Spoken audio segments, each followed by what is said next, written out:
आपका स्वागत है। आपके साथ मैं हूं रेखा और इस वक्त हमारे साथ मौजूद है भाजपा नेता गणेश मिश्रा जी। गणेश मिश्रा जी, केंद्र में आपकी सरकार बनी है। सरकार बनने के साथ ही एक अटकलें जो है वो काफी तेज हो गई हैं। अमित शाह जी को गृह मंत्री बनाया गया है। अमित शाह जी ने अपने हर एक भाषण में कहा था कि अगर हमारी सरकार सत्ता में आती है तो हम कश्मीर से धारा 370 और 35A को हटाएंगे। क्या कहेंगे इस पर आप? मेरा मानना है कि धारा 370 और 35A और इसके अलावा कुछ ऐसे राज्य उत्तर पूर्व के जहाँ पर अवैध रूप से बाहर के नागरिक आकर के बसे हुए हैं, तो उनके संदर्भ में और इस देश को की एकता और अखंडता को बनाए रखने के लिए यह आवश्यक है कि धारा 370 और राज्य के अंदर जो विभाजनकारी कानून है, जिस कानून के कारण राज्य की जनता भी असहमत है और अधिकांश जनता खास करके महिलाएं उस राज्य की, उनको भी लगता है कि 35A के कारण से हमारा जो अधिकार है वो पुरुष के मुकाबले में थोड़ा कम है और वहाँ भी भेद पैदा होता है। तो इन सारी तकलीफों को ध्यान में रखकर और भारतीय जनता पार्टी ने हमेशा से ही देश के सामने में इस विषय को रखा कि हमारी जब पूर्ण बहुमत की सरकार बनेगी तो हम जो अलगाववादी कानून के कारण से देश में दो प्रकार की व्यवस्था चलती है, तो उस कानून को ख़त्म करेंगे और 35A जिसके कारण से राज्य में ही भेदकारी नीति चल रही है, लिंग भेद का वहाँ पर वो है कारण बना हुआ है। तो इसलिए भारतीय जनता पार्टी ने तय किया कि जिससे नागरिकों को असुविधा हो, जिससे देश का कानून प्रभावित हो, देश की एकता और अखंडता प्रभावित हो, ऐसा कानून को निरस्त करना चाहिए, उसे खत्म करना चाहिए। जी मिश्रा जी, तो क्या आप व्यक्तिगत तौर पर ये मानते हैं कि धारा 370 और 35A कश्मीर में अलगाववाद और आतंकवाद का एक विशेष वजह है, जिसकी वजह से आतंकवाद और अलगाववाद वहाँ पे हावी है? धारा 370 के बारे में तो मेरा बिल्कुल मानना है कि वहाँ जब ये धारा लगाया गया था तो वहाँ के लोग बड़ा इसमें कुछ ऐसे लोग थे जो हमेशा से चाहते थे कि वहाँ पर उस राज्य को विशेष राज्य का दर्जा देकर और वहाँ के नागरिकों को विशेष सुविधाएं दी जाएं। लेकिन इस धारा 370 के कारण वहाँ पर अलग प्रकार की मानसिकता के लोग पैदा होना शुरू हो गए और वहाँ कुछ ऐसा विषय जब लागू हुआ था तो उस समय सुप्रीम कोर्ट का जो निर्णय है वो लागू नहीं हो सकता था। वहाँ जो भारत का संविधान है वो आज भी लिखा हुआ है कि जम्मू कश्मीर को छोड़कर इस प्रकार से प्रारंभिक दौर में चुनाव आयोग भी वहाँ ठीक से काम नहीं कर सकता था, फिर CAG वहाँ ठीक से काम नहीं कर सकती थी। तो ये धारा 370 के कारण सारी चीजें हो रही हैं। तो क्या अब हम ये माने कि भाजपा की सरकार आने के बाद धारा 370 से कश्मीर के लोगों को आज़ादी मिलेगी? इसके साथ ही मिश्रा जी, कश्मीर की जो लड़कियां हैं, जब वो किसी वहाँ पे एक ये भी कानून है कि अगर वो दूसरे राज्य की किसी लड़की से शादी करती हैं तो उनकी नागरिकता जो है वो खत्म कर दी जाएगी। तो ये कैसे नियम कानून है जो कश्मीर से कन्याकुमारी तक, देश तो एक है बट नियम और कानून अलग है?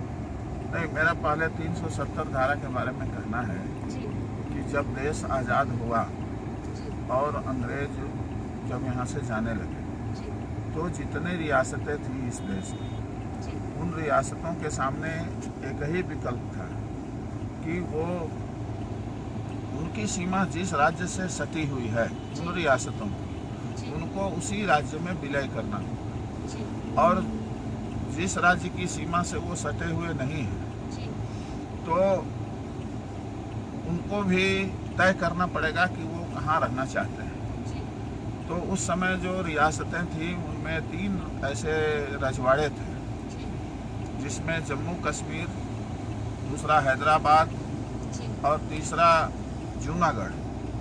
तो जम्मू कश्मीर में के राजा हिंदू थे और अधिसंख्य जनता वहाँ की मुस्लिम थी।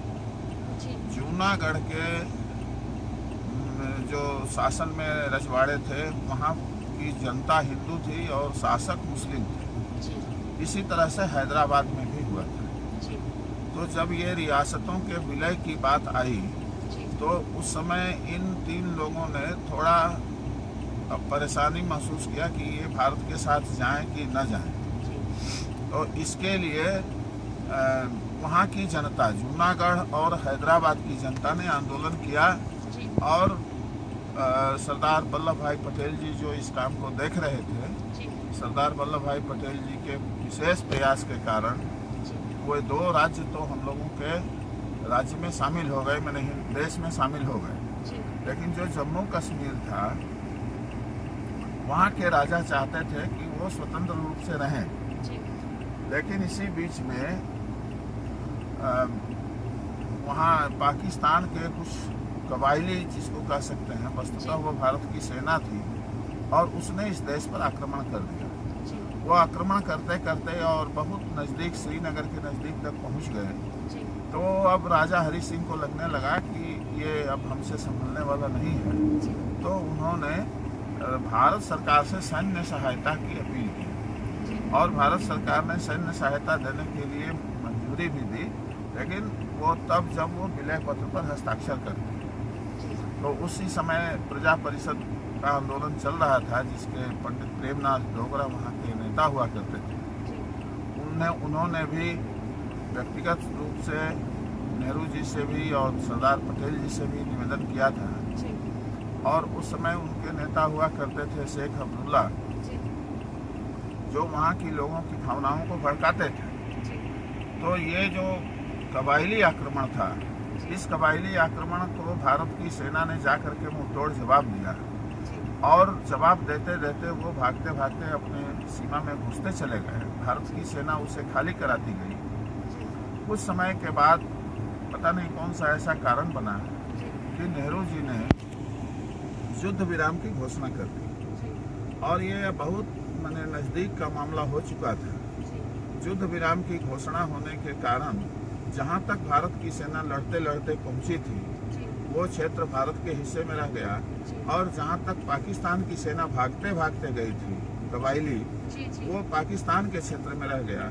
और आज भी वही केंद्र जो है वो डिस्प्यूट का केंद्र बना हुआ है, जिसे हम लाइन ऑफ कंट्रोल बोलते हैं। वो सीमा रेखा नहीं है। अब वो चूंकि पाक के अधीन में है, इसलिए उसको किसी भाषा में हम लोग पाक अधिकृत कश्मीर भी बोलते हैं। जी तो मिश्रा जी, जैसे कि जब जब धारा 370 को हटाने के लिए आवाज उठाई गई है, कश्मीर की जो क्षेत्रीय पार्टी है उन्होंने उसका विरोध किया है, तो क्या लगता है अभी कितना मुश्किल होगा?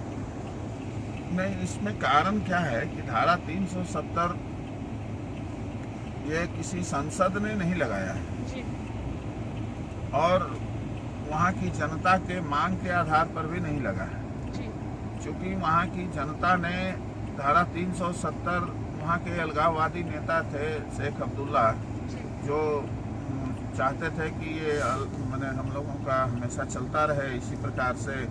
जम्मू कश्मीर के बारे में उनका एक अलग धारणा थी। तो नेहरू जी ने उनकी मानसिक स्थिति को शांत करने की दृष्टि से ये धारा 370 का वहाँ पर उपयोग किया था। ये कुछ विशेषता के आधार पर वो इसी जगह रह गए, लेकिन ये धीरे धीरे नासूर बन गया और इस धारा 370 के कारण से वहाँ के जो प्रधानमंत्री थे, वहाँ भारत में जो प्रधानमंत्री थे, उनके समकक्ष का पोस्ट हो गया वहाँ का वजीर आलम। वहाँ का तिरंगा भी माने झंडा भी अलग रख सकते हैं, वहाँ का संविधान भी अलग हो जाएगा। तो इस प्रकार से एक ही देश में दो प्रकार की स्थिति पैदा हो गई। तो भारतीय जनता पार्टी उस समय जनसंघ के नाम से काम करती थी और राष्ट्रीय स्वयंसेवक संघ के लोग थे। इन सारे लोगों ने मिल करके और कहा कि इस तरह का कानून इस एक देश में लागू नहीं हो सकता है जिसके कारण से कोई एक विशेष राज्य में विशेष दर्जा दिया जा सके। तो इसलिए डॉक्टर श्यामा प्रसाद मुखर्जी उस समय हम लोगों के नेता थे और उन्होंने एक नारा दिया था कि एक देश में दो प्रधान, एक देश में दो विधान, एक देश में दो निशान, नहीं चलेगा नहीं चलेगा। इसको लेकर के वो आंदोलन शुरू किया और ये धारा 370 उसी समय से ये नासूर बना हुआ है। और इसीलिए भारतीय जनता पार्टी ने हर समय जब भी चुनाव हुआ उसने जनता से आह्वान किया कि आप हमें हेल्प के करिए, आप हमें हमारे जी, बातों को इस समझिए। बार के चुनाव में भी भाजपा ने बार बार इस मुद्दे को उठाया है रैली के दौरान, तो क्या बहुत छोटे शब्दों में मिश्रा जी, तो क्या अब हम ये माने कि भाजपा की सरकार आने के बाद कश्मीर से धारा 370 और 35 से हट जाएगा? नहीं, मेरा मानना ये है कि भारतीय जनता पार्टी ने अपने संकल्प पत्र में, जिसे हम आम बोलचाल की भाषा में चुनाव घोषणा पत्र, उसमें भी हमने कहा है कि जम्मू कश्मीर से धारा 370 और जम्मू कश्मीर के अंदर में जो विभाजनकारी कानून है, जिसे 35A के नाम से जाना जाता है, आजकल बहुत प्रचलित हुआ है, ऐसे कानून को हम हटाएंगे, क्योंकि धारा 370 के कारण देश की एकता और अखंडता प्रभावित होती है और 35A के कारण वहाँ के नागरिकों में भेद होता है और जिसके कारण से जिसके लिए पक्षपात होता है वो, और जो उससे उपेक्षित होते हैं, ऐसे नागरिक बहुत कष्ट में हैं, खास करके महिलाएं। इसलिए उनको कष्टों को ध्यान में रखकर और इस विभाजनकारी जो 35A है, इसको भारतीय जनता पार्टी ने हटाने का निर्णय लिया है। जी, तो ये तो हो गई कश्मीर की बात। मिश्रा जी, आप निरसा से विधानसभा पिछली बार आपने चुनाव लड़ा था और निरसा विधानसभा होते हुए बंगाल का रास्ता शुरू होता है। बंगाल में इस वक्त ममता दीदी का जो आतंक है वो चरम पर है। पूरे देश में जहां जय श्री राम का नाम लेकर लोग भगवान राम के प्रति अपनी आस्था व्यक्त करते हैं, वहीं पश्चिम बंगाल में यह दीदी को चिढ़ाने का जरिया बना हुआ है। इस पर क्या कहेंगे आप? मेरा सबसे पहले तो ये कहना है कि जय श्री राम का नारा, ये पता नहीं क्यों ममता बनर्जी जो वहाँ की मुख्यमंत्री हैं, वो इसे इस रूप में लेती हैं, मुझे पता नहीं चलता। कई बार ऐसा चैनलों में देखा जाता है जो निजी वीडियो संचालित करते हैं, ऐसे लोग भी कई बार इस चीज़ को वायरल कर रहे हैं और देख करके लगता है कि ये स्वस्थ मानसिकता वाले किसी भी व्यक्ति का लक्षण नहीं है। जहाँ तक बंगाल के राजनीति के संबंध में मुझे कहना है, तो उसके पीछे कारण ये है कि बंगाल की जो जनता है वो बड़ा जागरूक जनता है और उस जनता ने मन बना लिया है कि वो भारतीय जनता पार्टी के साथ रहेगी। लोकसभा का चुनाव का परिणाम भी ये बताता है और उस लोकसभा में पढ़ने वाले, लोकसभा चुनाव के अंतर्गत पढ़ने वाले विधानसभाओं में भी जो वोट पड़े हैं, वो भी इस बात को संकेत कर रहे हैं कि आने वाले समय में ये बहुत बड़ा परिवर्तनकारी कारण बनेगा। जी, लोकसभा चुनाव में आपकी पार्टी ने दीदी के किला में सेंध की और उसमें जीत भी हासिल की, लेकिन सबसे बड़ा सवाल अभी ये है मिश्रा जी कि क्या हम ये माने कि जैसे पश्चिम बंगाल में अगर कोई जय श्री राम बोलता है तो उसे दीदी जेल में डाल देंगी, तो क्या हम ये माने कि आगे चल के सपा, बसपा और कांग्रेस की रैली में अगर कोई मोदी के जय जयकार करेंगे तो उन्हें भी जेल में बंद कर दिया जाएगा, या किस तरह की राजनीति की शुरुआत हो रही है देश में? ये राजनीति तो ठीक नहीं है जी, क्योंकि देश के नागरिक का अधिकार है कि वो अपने श्रेष्ठ महापुरुष का जयकार कर सके, जिसके लिए वो प्रेरणा प्राप्त करता है, जिसके नामों से ऊर्जा प्राप्त करता है, उस नाम को लेकर के वो अपनी अभिव्यक्ति कर सके। इतनी स्वतंत्रता तो है उसे, इसे राजनीति की दृष्टि से देखना उचित नहीं है। लेकिन दुर्भाग्य से ममता दीदी ने इसको एक ऐसा विषय बना लिया है कि वहाँ की जनता भी अब इस बात को समझने लगी है कि वो झूठी ज़्यादा जय श्री राम के नारे से चिढ़ रही हैं, तो जहाँ भी जनता देखती है वही जय श्री राम का नारा शुरू हो जाता है। तो इसलिए ममता जी को इस बात को समझना चाहिए और ये विषय ऐसा नहीं है, जनता की स्वतंत्रता है और जनता को उसके कामों को करना चाहिए। लेकिन इन सब के भी सबसे बड़ा सवाल तो यही है कि क्या पश्चिम बंगाल में सरकार भी ममता दीदी ही है और कानून भी वही है और अब क्या सजा भी वही देंगी? यही लोकतंत्र का सबसे बड़ा वहाँ पर हरण हो रहा है, लोकतंत्र का चीर हरण हो रहा है। और इस माध्यम से मैं कहना चाहूँगा कि जो काम विधायिका का है वो विधायिका को करना चाहिए, जो काम न्यायपालिका का है उसे न्यायपालिका पर छोड़ देना चाहिए, जो कार्यपालिका का काम है उसे कार्यपालिका को करने देना चाहिए। देखा जाता है कि इन सारे चीज़ों को इसी तरीके से ऐसा प्रोत्साहित किया जा रहा है कि सभी चीज़ों को कैद करके रख लिया गया है, ऐसा लग रहा है। अब आने वाले समय में ये लोकतंत्र के लिए ठीक नहीं है, ममता दीदी को विचार करना चाहिए कि लोकतंत्र वहाँ चलेगा या उनका एक प्रकार से ये डिक्टेटरशिप चलेगा। जी, तो आपकी पार्टी जो वहाँ पे आपके कार्यकर्ता हैं जिनके साथ मारपीट हो रही है, जिनकी मौत हो जा रही है, तो इसके लिए आपकी पार्टी क्या कर रही है? भारतीय जनता पार्टी कानून के आधार पर लड़ाई लड़ेगी। जी, जो भारतीय संविधान इजाज़त देता है उसके अनुसार हम अपना काम करेंगे। जी, चूँकि किसी भी लोकतंत्र में हत्या का स्थान नहीं है जी, और ये निंदनीय है हत्या। जी, वैचारिक मतभेद के कारण हत्या हो ये भी अच्छी बात नहीं है। जी, विचार की लड़ाई विचार के आधार पर हो, जनता निर्णय करेगी। जी। तो ये थे हमारे साथ भाजपा नेता गणेश मिश्रा जी, जिनसे हमने कश्मीर में धारा 370 और 35 को लेकर के काफी कुछ बातें की।